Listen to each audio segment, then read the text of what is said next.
দেখেছেন কি ভয়ঙ্কর অবস্থা? জিন্দগিতে দেখেছেন এই অবস্থা হয়েছে বাংলাদেশে কখনো দেখেন নাই। পাঙ্গুল্যান্ডের তেল মন্ত্রী টুকু ভাই কইছে কোন গাড়ি কি তেলের অভাবে বন্ধ হয়েছে? কারো গাড়ি কি তেলের অভাবে বন্ধ হয়ে গেছে? আমাদের এই ছুটি ঈদের মধ্যে যে সব দেশের বাড়িতে গেল, কোন বাস কি তেলের অভাবে বন্ধ ছিল? টেনশন ছিল কিন্তু মানুষের মধ্যে। আসলে সেটা টেনশন তো করলে বলে, আমরা তো এখানে বসে আছি, আমরা কি ওই কাজ তো করতেছি আমরা। মানুষ কথা আরেকটা জিনিস দেখেন, এইটা স্যার ছবিটা দেখান সব পিছনটা আগে দেখানো লাগবে। না না, যা ভাবছেন তা না। উনি ইন্ডিয়ার কোন মন্ত্রী না, বাংলাদেশ সরকারের একজন মন্ত্রী। তবে কৃতজ্ঞতা বলে একটা ব্যাপার আছে না, এই আর কি। উনি কয়েকদিন আগে ইনকিলাব জিন্দাবাদ আজাদি এই সমস্ত শব্দ নিয়ে ঘোরতর বিতৃষ্ণার কথা জানাইছিলেন তিনি। উনি এখন নিজের মন্ত্রণালয়ের অফিসে একদম মাথার উপরে ইন্ডিয়া নিয়ে বসে আছেন, দেখিসাও একদম পেয়ারে ইন্ডিয়া। এখন টুকু ভাই কবি পিনাকি তুমি আমার পিছে এঙ্কাই করে লাগলা। টুকু ভাই এটা রাজনীতি, টুকু ভাই এইখানে আমাদের ব্যক্তিগত কিছু নাই। আপনার রাজনীতি আমার বিরুদ্ধে মানে আপনি আমার পলিটিক্যাল অপোনেন্ট, কোনো খাতির নাই। আপনিও আমারে খাতির কইরেন না রাজনীতি কিছুতে, কোনো অসুবিধা নাই। আল্লাহর কি কাম, এরপরে দেখা গেল তেলের অভাবে বন্ধ হয়ে গেছে পুলিশের গাড়ি। পুলিশ ঠেলিচ্ছে ঠেলিচ্ছে ঠেলিচ্ছে।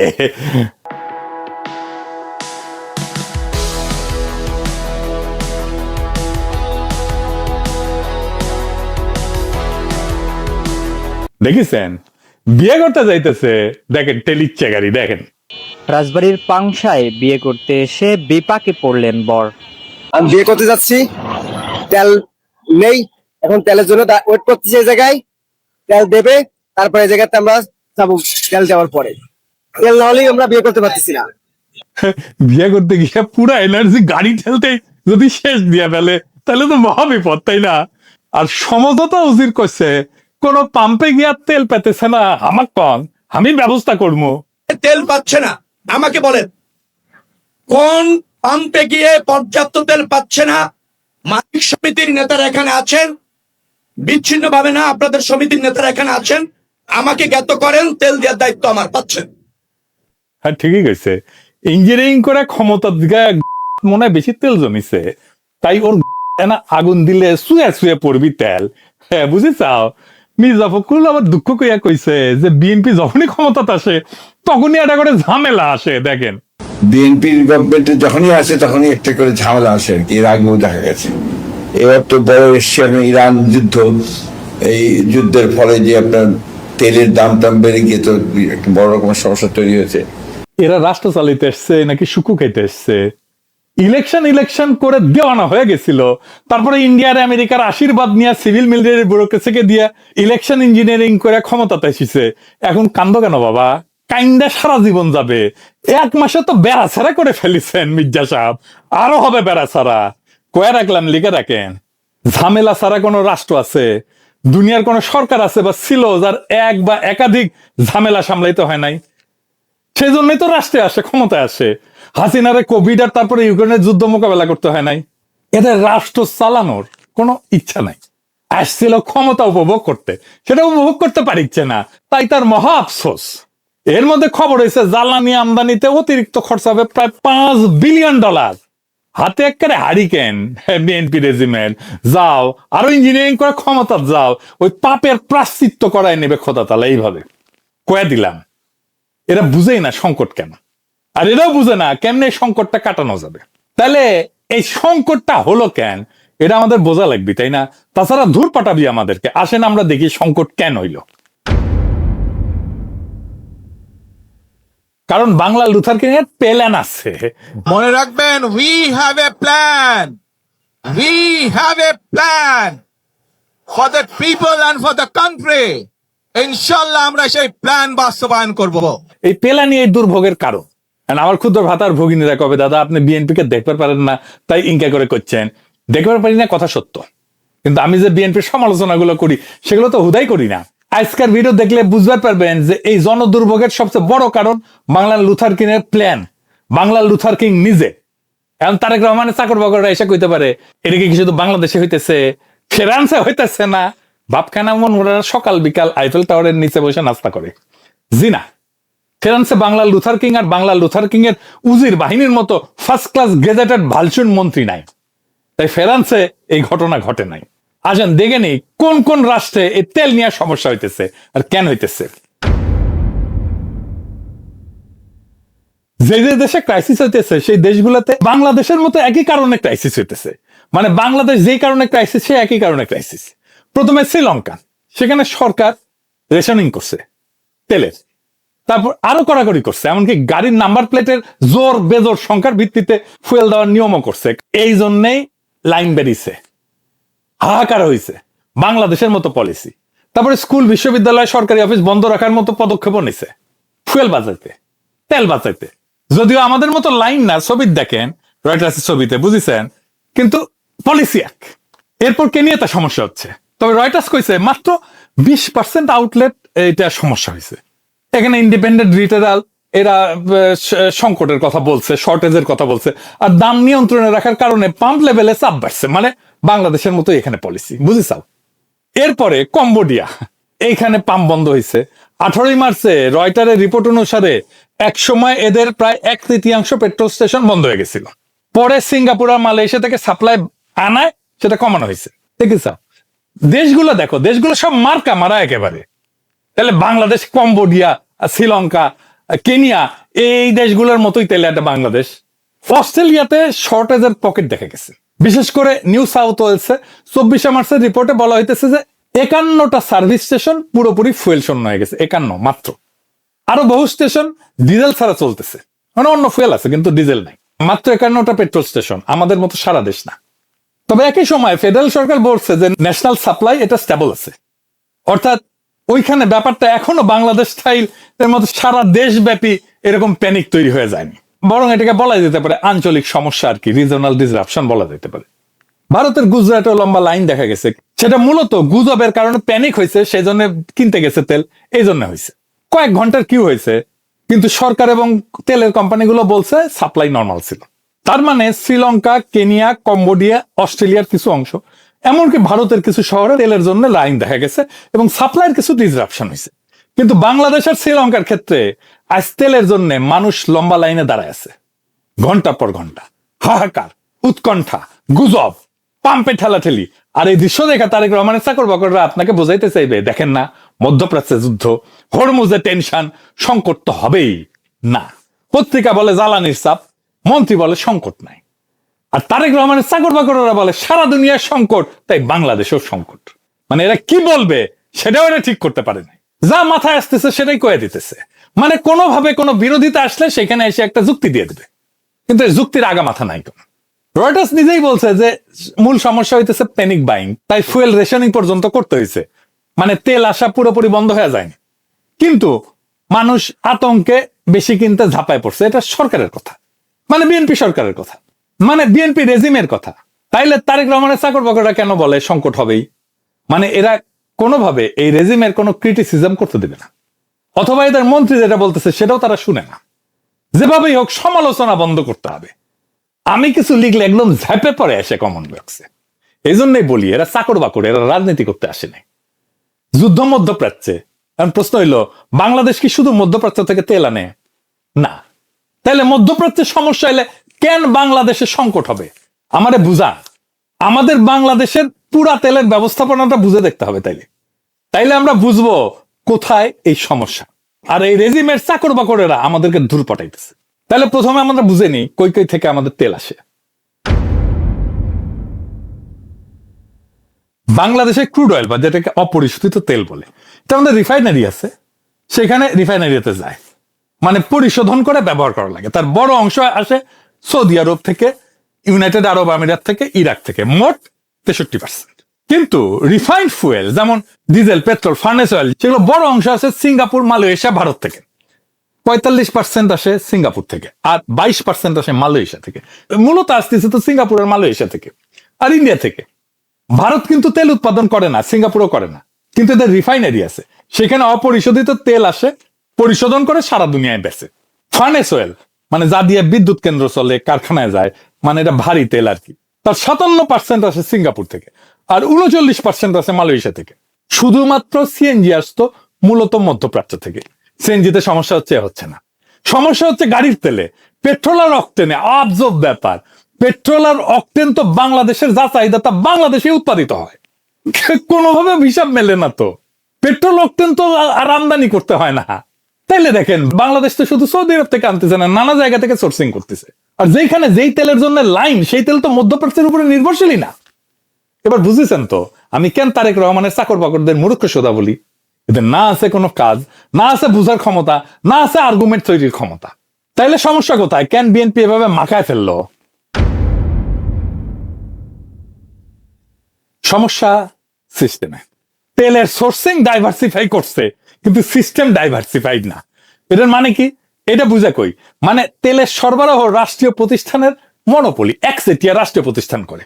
সেই কারণে সোর্স থাকা, মজুদ থাকা আর বাজারে জিনিস পৌঁছানো এক কথা না। বাজারে বাংলাদেশের ফুয়েল সেক্টরে সরকারি monopoly, centralised import, fixed retail pricing আর স্লো ডিস্ট্রিবিউশন, এই একসাথে মিলে এমন একটা ভয়ানক ভঙ্গুর ইনএফিশিয়েন্ট স্ট্রাকচার বানাইছে। রয়টার বলতেছে যে তেলের দাম বাড়তেছে সারা দুনিয়ায়, কিন্তু সরকার ফুয়েলের প্রাইস বাড়াবে না। একই সঙ্গে অতিরিক্ত অর্থের ব্যবস্থা করার চেষ্টা করতেছে ইম্পোর্ট চালু রাখতে। এখানে ইকোনমিক্সের একটা সবচেয়ে নির্মম, সবচেয়ে অপছন্দের কথাটা বলি। জিনিসের অভাব যদি দামের মধ্যে না দেখা যায়, রিফ্লেক্টেড হইতে হয়। জিনিস যখন অভাব হবে তখন থাকবে না একটা জিনিস, সেই জিনিসের দামের মধ্যে রিফ্লেক্টেড হইতে হবে। মানে সাপ্লাই যদি কম হয় তাহলে দাম বাড়াইতে হবে। মার্কেট ইকোনমির বেসিক এটাই। যদি অভাব ঘটে জিনিসের, তার দাম যদি বাড়তে না দেয় তাহলে ঘাটতি উদা হয় না, ঘাটতি লাইনে জমা হয়। সাপ্লাই কম থাকলে দাম বাড়তে দিতে হবে, এটাই সায়েন্স, এটাই ইকোনমিক্স। বিএনপি নাকি মুক্তবাজার অর্থনীতি করে, তো মুক্তবাজারে কি প্রাইস কন্ট্রোল আছে নাকি রে বালশুন? প্রত্যেকটা জিনিসের দামের মধ্যে তার প্রাচুর্য বা ক্রাইসিস দুটোকেই রিফ্লেক্ট করতে হবে। সরবরাহ বাড়লে দাম কমতে দিতে হবে, আর বাড়লে দাম বাড়তে দিতে হবে। এটাই মুক্তবাজার অর্থনীতি। দাম যদি বাস্তবের অভাব এটাকে রিফ্লেক্ট করতে না পারে, তাহলে অভাব লাইনে দাঁড়াবে, দম আটকে রাখবেন, কিন্তু ডিমান্ড হঠাৎ করে বেড়ে যাবে। মানুষ ভাববে আজকে না নিলে কাল পাবো তো, তারপরে সে প্রয়োজনের চেয়ে বেশি কিনতে চাইবে। তারপরে কি হবে? শর্টেজ হবে, লাইন হবে, প্যানিক হবে। সরকার বলবে অসাধু ব্যবসায়ী। আমাদের একটা ধারণা আছে, অসাধু ব্যবসায়ী সিন্ডিকেট বানায়, দাম বাড়ায় দেয়, গোয়েন স্টক করে, মজুদ করে দাম বাড়ায়। আমাদের তো সিবিবি শিখাইছিল মজুদদারি আর মুনাফা খাওয়া দুটাই খুব খারাপ। আমরা স্লোগান দিছি কলে মজুদদার মুনাফাখোর ধ্বংস হোক, নিপাত যাক। ক্যাপিটালিজম চলবে ইনভেন্টরি বা মজুদ, আর মুনাফা বা প্রফিট ছাড়া চলবে? আরে বাবা, তোর ফাদারল্যান্ড সোভিয়েত ইউনিয়নে তো মজুদদারি মুনাফা ছিল না। তেল আসার যে সংকট, তেল আসবে না, তেল দেব না, তেল যাইতে দেব না, এরকম সংকট কি পৃথিবীতে এই প্রথম হইলো? আগেও হয়েছে। সেই এমবার্গোর ঘটনাগুলো একটু দেখি। 1973 সালে অক্টোবর মাসে মিশর আর সিরিয়া ইসরায়েলের সাথে যুদ্ধ শুরু করে। 67 সালে যুদ্ধে যে কিছু ভূখণ্ড হারাইছিল, সেই ভূখণ্ড ফেরত পাওয়ার লক্ষ্য নিয়ে যুদ্ধের সময় আমেরিকা ইসরায়েলকে বড় আকারের সামরিক সহায়তা দেয়, এবং এই মার্কিন সহায়তার প্রতিক্রিয়াতে আরব দেশের তেল উৎপাদকরা আমেরিকা এবং কিছু পশ্চিম ইউরোপের দেশের বিরুদ্ধে তেল রপ্তানি বন্ধ করে দেয়। এবং 73 সালে আমেরিকার পেট্রোল পাম্পে লম্বা লাইন পড়ছিল। এইরকম মানুষ গাড়িতে তেল ভরার জন্য অনেকক্ষণ দাঁড়ায় থাকতো, অনেক পাম্পে তেল শেষ হয়ে যেত, কোথাও কোথাও পাম্প বন্ধও থাকতো। কিন্তু পরে গবেষণা করে দেখা গেল এটার কারণ ছিল প্রাইস কন্ট্রোল এবং রেশনিং। বাংলাদেশ যেটা করতেছে এইটাই সংকটকে আরো খারাপ করে দিচ্ছিল। যুদ্ধের একটা শখ ছিল, কিন্তু পলিসি এই দীর্ঘ লাইনের জন্য দায়ী ছিল। এবার আসি আরো বড় একটা নাটকীয় ঐতিহাসিক উদাহরণ, পশ্চিম জার্মানি। 1948 সালে যুদ্ধ শেষ, ধ্বংসস্তূপ, দোকানে পণ্য নাই, রেশনিং হয়, প্রাইস কন্ট্রোল আছে, মানুষ বার্টার করতেছে। বার্টার মানে বুঝেন তো, জানেন নিশ্চয়ই, তাও আবার বলি, বার্টার মানে মানুষ টাকা দিয়ে স্বাভাবিকভাবে জিনিস কিনতে পারতেছিল না, তাই জিনিসের বদলে জিনিস বিনিময়, মানে অনেক আগে যেটা হইতো, যেমন ডিমের বদলে রুটি, সিগারেটের বদলে মাখন, কাপড়ের বদলে আলু, এটাই বার্টার। তো কেন এই অবস্থা? কারণ সরকার বহু বছর ধরে দাম বেঁধে দিয়েছিল জিনিসপত্রে, কে কতটুকু কিনতে পারবে সেটাও ঠিক করে দিচ্ছিল। কাগজে সবকিছু নিয়ন্ত্রিত, কিন্তু বাস্তব বাজার শুকাই গেছে। জার্মানেরা যুদ্ধের আগে থেকে প্রায় 12 বছর প্রাইস কন্ট্রোল করতো, আর 9 বছর রেশনিং করছে। যুদ্ধের আগে থেকে মানে 36 সাল থেকে প্রাইস কন্ট্রোল ছিল, 36 থেকে 48 পর্যন্ত, আর 39 থেকে 48 পর্যন্ত 9 বছর রেশনিং ছিল। এই অবস্থায় সামনে আসে লুডভিগ এরহার্ড বলে এক ভদ্রলোক। উনি ছিলেন পশ্চিম জার্মানির অর্থনীতি পুনর্গঠনের দায়িত্বে থাকা প্রধান নীতি নির্ধারকদের মধ্যে একজন, তার মানে ধরে রাখেন অর্থমন্ত্রী। একে বলা হয়তো পশ্চিম জার্মানির যুদ্ধোত্তর অর্থনীতি পুনরুদ্ধারের চিফ আর্কিটেক্ট। 48 সালে উনি কারেন্সি রিফর্মের পাশাপাশি প্রাইস কন্ট্রোল আর রেশনিং তুলে দেওয়া শুরু করেন। অর্থাৎ তিনি শুধু কথা বলেননি, নীতি বদলাইছিলেন। তখন জেনারেল লুকাস দি ক্লে উনি ছিলেন তখন যুদ্ধ পরবর্তী জার্মানিতে আমেরিকার সামরিক গভর্নর, মানে আমেরিকা একজন গভর্নর ঠিক করে দিছে জার্মানিতে, গভর্নর আমেরিকা ঠিক করে দিছে, সেই প্রেসিডেন্টের মতো আর কি। অর্থাৎ আমেরিকান দখলের সময় প্রশাসনের সবচেয়ে ক্ষমতাশালী লোকদের একজন, সে এসে এরহাটকে ধরে। তখন ক্লে নাকি বলছিল যে আমার উপদেষ্টারা করছে আপনি তো বেড়াছাড়া করে ফেলতেছেন। এরহাট জবাব দিয়েছিল ওদের কথা ছেড়ে দেন, আমার উপদেষ্টারাও একই কথা কইতেছে। রাষ্ট্রের উপদেষ্টারা প্রায় ভাবে সংকট মানে আরো কন্ট্রোল করো, দাম বেঁধে দাও, রেশনিং বাড়াও, নিষেধাজ্ঞা দাও, ইন্সপেকশন বাড়াও। কিন্তু জার্মানির অভিজ্ঞতা দেখালো এত এতে জিনিস সস্তা হয় না, জিনিস গায়েব হয়ে যায়। দোকানে নাই, পেছনের দরজায় আছে। কাগজের দাম কম, বাস্তবে বাজারই বন্ধ। মানুষের পকেটে টাকা আছে কিন্তু পণ্যই নাই। এরহাট বলছিলেন যে বাজারকে দম বন্ধ করে রাখলে বাজার মরে যায়, দামকে কিছুটা সত্য বলার সুযোগ দিতে হবে। ওই যে দামের মধ্যে চাহিদার রিফ্লেকশন থাকতে হবে, চাহিদার প্রতিচ্ছবি থাকতে হবে, অভাবের প্রতিচ্ছবি থাকতে হবে, যে এই জিনিসটা, এই পণ্যটা কি এটা পর্যাপ্ত আছে। যদি পর্যাপ্ত না থাকে তাহলে দাম বাড়াইতে হবে, যদি প্রচুর পর্যাপ্ত থাকে তাহলে দাম কমাইতে হবে। এমনি মার্কেটে ঠিক করে ফেলবে। তারপরে কি হইলো, এই পলিসির পরে সত্যি কয়েক মাসের মধ্যে জার্মানিতে দোকানে জিনিস বিকতে শুরু করলো, মানুষ কাজে ফিরলো, উৎপাদন বাড়লো। এরপরে শুরু হলো জার্মান ইকোনমিক মিরাকল। বাজারের যেটা বেসিক সিগন্যাল, এটা বন্ধ করা যায় না, এটা সরকার করে, বাংলাদেশে সব সময় করে, কমিউনিস্ট কুরকুরানি। এইটা করলে ইকোনমি আন্ডারগ্রাউন্ড হয়ে যায়, মানুষ সিস্টেমের উপর বিশ্বাস হারায় ফেলে। তারপরে পশ্চিম জার্মানির অর্থনীতি বিদ্যুৎ চমকের মতো আগায় যাওয়া শুরু করে। তার মানে এই যে মিথ্যা নিয়ন্ত্রণের চাদর একটু সরাইতেই বাজার আবার জায়গায় উঠতে শুরু করে, বাজারকে জাগতে দিতে হয়, এটা বাজারের শক্তি। এখন এই শিক্ষা বাংলাদেশে অ্যাপ্লাই করেন, বাংলাদেশের সরকার কি করতেছে? একদিকে সাপ্লাই রিস্ক আছে, খুব বেশি না, সামান্য, আর একদিকে মানুষ প্যানিক করতেছে, অন্যদিকে সিস্টেম সেন্ট্রালাইজ, তার উপরে দামকে রাজনৈতিক সিদ্ধান্তে বান্ধা রাখছে। তার মানে কি দাঁড়াইলো, সংকটটা শুধু তেলের মার্কেটের না, সংকটটা ইনফরমেশনের, সংকটটা ইনসেন্টিভের, সংকটটা ট্রাস্টের, বিশ্বাসের। মানুষ যদি জানে দাম বাস্তবতার সাথে অ্যাডজাস্ট করবে না, তাহলে সে লাইনে দাঁড়াবে। যদি বিক্রেতা জানে সিস্টেম পলিটিক্যালি ম্যানেজড, তাহলে সে কষাস হবে, সতর্ক হয়ে যাবে। যদি সাপ্লাই চেইন জানে যে দাম পরিশোধ করা, ডিপো রিলিজ করা, ডিস্ট্রিবিউশন, অ্যাডমিনিস্ট্রেটিভ ক্লিয়ারেন্স, এগুলোতে গ্যাঞ্জাম আছে, তাহলে স্টক থাকলেও পাম্প শুকায় যাবে, পাম্পে তেল আসবে না। ঈদের ছুটিতে ব্যাংক বন্ধ থাকায় পাম্প মালিকেরা ডিপো থেকে তেল তোলার জন্য টাকা উঠাইতে পারেনি, দেখেন পত্রিকায় লিখছে। ফলে সাপ্লাই চেইন বা সরবরাহ লাইন একেবারে ভেঙে পড়ছে। তার উপরে মানুষ আতঙ্কে বেশি করে তেল কিনতে যে ঝাঁপায় পড়ায় সংকট আরো তীব্র হয়ে উঠছে। তাহলে কি করতে হবে? এক নাম্বার, রাষ্ট্রের একচেটিয়া দখল তেলের উপরে ভাঙতে হবে, রাষ্ট্রের মনোপলি ভাঙতে হবে। তেলের বাজারে একটাই ক্রেতা, একটাই আমদানিকারক, একটাই নিয়ন্ত্রক, একটাই দাম নির্ধারক, আর শেষে দেখা গেল একটাই ব্যর্থতা সারা দেশে ছড়ায় পড়ছে। এই মডেল চলতে পারে না। Import, storage, distribution, wholesale, retail সবকিছু যদি এক কেন্দ্রীভূত শ্বাসনালী দিয়ে চালাইতে যায়, তাহলে এক জায়গায় চাপ পড়লে পুরো শরীরে অক্সিজেন হারায় ফেলবে। তেলের বাজারে প্রাইভেট পার্টিসিপেশন আসতে হবে, মাল্টিপল ইম্পোর্ট চ্যানেল খুলতে হবে, কম্পিটিটিভ স্টোরেজ করতে হবে, আর ডিসেন্ট্রালাইজ ডিস্ট্রিবিউশন আনতেই হবে। মনোপলি এফিসিয়েন্সি আনে না, এইটা মনোপলি আনে ভঙ্গুরতা, ভেঙে যায়। দুই নাম্বার, দামের মধ্যে, জিনিসের তেলের দামের মধ্যে সত্য ফিরায় আনতে হবে। তেলের সাপ্লাই যদি কম থাকে দাম বাড়তে দিতে হবে ফ্রিলি, যদি সাপ্লাই বেশি থাকে দাম কমতে দিতে হবে ফ্রিলি। দাম যদি বাস্তবতার কথা না বলে তাহলে মানুষ গুজবই শুনবে। দামের মধ্যে যদি অভাব, স্কারসিটি এটা রিফ্লেক্ট না করে, তাহলে স্কারসিটি লাইন হয়ে দেখা দিবে। এটা বুঝতে তো কষ্ট হওয়ার কথা না। সরকার যদি রাজনৈতিক জনপ্রিয়তার জন্য দাম চেপে রাখে, তাহলে বাজার তার প্রতিশোধ নেয় পাম্পের সামনে। তাই এই প্রাইস কন্ট্রোল বাদ দিতে হবে, সরকার থেকেই বাদ দিতে হবে, দামকে অ্যাডজাস্ট করতে দিতে হবে। গরিবের জন্য টার্গেটেড সাবসিডি দেন, পাবলিক ট্রান্সপোর্টে সাপোর্ট দেন, কৃষিতে সহায়তা দেন, কিন্তু সবার জন্য মিথ্যা সস্তা দামের নাটক করে বাজারকে অন্ধ বানায় না। কারণ ইকোনমিতে মিথ্যা দাম শেষ পর্যন্ত সত্যিকারের শর্টেজ তৈরি করছে ওইটা। তেলের দাম না বাড়ায় এরকম যে লাইনে দাঁড় করে রাখতেছে, তাতে তো খরচা বাড়তেছে। এই যে দেখেন পাঠাওয়ের ড্রাইভার কি বলে। আমি একজন সাধারণ পাঠাও চালক, যে 10টা থেকে এখন 4টা বাজে, এখনো যাইতে তেলের কাছে পৌঁছাইতে আরো 2 ঘন্টা বেশি সময় লাগবে। তাহলে এই যে আমার সারাদিন তেলের বিশেষ ছুটতে হতেছে। এরকম যদি সরকার যদি একটু পদক্ষেপ নেয় সবার জন্য ভালো হয়। এরকম হলে তো আমরা না খাইতে খাইতে মারা যাবো, যে অবস্থা দেখা যাচ্ছে। শুনেছেন? তার মানে পাঠাওয়ের ড্রাইভারের 4 ঘন্টায় যে আয় হইতো সেটা তো লস হইতেছে পাঠাও ড্রাইভারের, তাই না? দাম না বাড়ে লাভ হইল কি? কারোই কোনো লাভ হইল কি?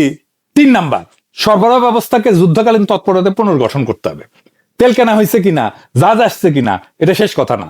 আসল কথা হলো টাকা ছাড়া হইলো কিনা, ব্যাংকিং উইন্ডো খোলা ছিল কিনা, ডিপো রিলিজ হইলো কিনা, ট্রাক মুভমেন্ট আটকাইলো কিনা, পাম্পের টাইমলি ডেলিভারি পাইলো কিনা।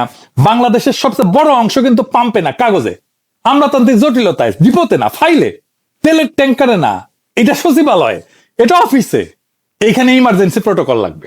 ব্যাংকে হলিডে হয়েছে কি হয়েছে, তাহলে ফুয়েলের পেমেন্ট চলতে হবে। ডিপো 24 ঘন্টা চলতে হবে 7 দিন। ট্রান্সপোর্টের ক্লিয়ারেন্স ফাস্ট ট্র্যাক হবে। Real time stock dashboard public করতে হবে, দেখতে পারবে পাবলিক যে কোথায় কত স্টক আছে। মানুষ যদি দেখে তেল কোথায় আছে, কত আছে, কবে ছাড় হবে, প্যানিক কমবে, অন্ধকারে গুজব জন্মায়। 4 নাম্বার, সরকারকে প্রোপাগান্ডা না, ইনফরমেশন দিতে হবে। মন্ত্রী এক কথা বলবে, পত্রিকার এক কথা বলবে, দলীয় চাকর বাকর আর এক কথা বলবে, এইভাবে ট্রাস্ট ফেরত আসে না। সংকটের সময় যারা বিরোধিতা করতেছে সরকারের, যারা ক্রিটিক করতেছে, তাদের এসে গালাগালি করতেছে, তাতে হবে না, সমস্যার সমাধান হবে না। প্রত্যেক দিন বলতে হবে কত স্টক আছে, কতদিন চলবে, কোথায় বটলনেক আছে, কি কারেক্টিভ অ্যাকশন নেওয়া হয়েছে। মানুষ প্যানিক করে শুধু অভাবে না, অবিশ্বাসেও করে। বিশ্বাসের ট্রাস্ট এটা কোলাপস হলেই কিউ শুরু হয়। আর এই সোর্স ডাইভার্সিফিকেশন তেলের, এটাকে শুধু স্লোগান না, এটাকে অপারেশনাল স্ট্র্যাটেজি বানাইতে হবে। শুধু এইটা বললে হবে না যে আমরা মিডল ইস্টের বাইরে সোর্স করতেছি। প্রশ্ন হইলো আপনার অল্টারনেটিভ, আপনার বিকল্প স্ট্র্যাটেজি তৈরি আছে কিনা। বিএনপির ইস্তেহারে বলছে সে রিফাইনারি বানাবে, নতুন রিফাইনারি, সেটার কাজ শুরু করতে হবে। কারণ এরকম সমস্যা আবার আসবে। এই 5টা কাজ না করলে কি হবে? তেলের লাইন হবে, আজ তেলের লাইন হবে, কাল গ্যাসের লাইন হবে, পরশু বিদ্যুতের লাইন হবে, তারপরে ডলারের লাইন হবে। কারণ সমস্যাটা কোনো একক পণ্য না, সমস্যাটা সেই রাষ্ট্রে যেভাবে কমান্ড দিয়ে আদেশ কইরা একটা বস্তুর, একটা পণ্যের অভাবকে মুছে দেওয়া যায়, কন্ট্রোল দিয়া, নিয়ন্ত্রণ দিয়া বাজার চালানো যায়, আর ডিনায়াল দিয়া প্যানিক থামানো যায়। যায় না, না যায় না। রাষ্ট্র যদি বাজারের জায়গায় মিথ্যা বসায়, তাহলে জনগণকে শেষ পর্যন্ত লাইনে দাঁড়ায় সত্য শিখতে হয়। আজ তেলের লাইন দেখে যারা বলে যুদ্ধ চলতেছে, এ তো হবেই, তারা আসলে আপনাকে অর্ধ সত্য শোনাচ্ছে। যুদ্ধ যে শক দিছে সেটা ঠিক, কিন্তু এই লাইন বানাইছে রাষ্ট্রের মিথ্যা, বাজারের উপরে জবরদস্তি আর প্রশাসনের অযোগ্যতা। যুদ্ধ থামলেও এই রাষ্ট্রীয় বোকামি না থামলে লাইন থামবে না। আজ তেল, কাল গ্যাস, পরশু বিদ্যুৎ। কারণ সংকট তো পণ্যে না, সংকট শাসকের বুদ্ধিতে। ফার্স্ট ক্লাস গেজেটেড বালচুনদের হাতে রাষ্ট্র তুলে দেওয়ার পরিণতি এইটাই। আমি যা যা রিকমেন্ড করলাম, এইটা না করলে এই লাইন চলতে থাকবে, আরো বাড়বে। দুর্ভাগ্যজনকভাবে আমরা সবসময় মূর্খ, লোভী আর অপদার্থদের দিয়ে শাসিত হই। আফসোস। অনেকে বলে দাদা আমরা কি এইভাবে বারে বারে জিততে জিততে হেরে যাব? আমি আসলে জানি না। হয়তো আমার জীবদ্দশায় আজাদি আসবে না, হয়তো আমাদের মৃত্যুর পরেও পূরণ হবে না অনেক দিন এই স্বপ্ন, কিন্তু আজাদির স্বপ্ন জিন্দা থাকবে। মনের ভেতরে আজাদির আকাঙ্ক্ষারে বাঁচায় রেখেন। আপনার সন্তান, তার সন্তানদের মধ্যে সঞ্চারিত করে যায় এই আজাদির আগুন। বুকের ভেতরে আজাদির আগুন রে কখনোই নিভে যাইতে দিয়েন না। আজাদি জিন্দাবাদ, ইনকিলাব জিন্দাবাদ।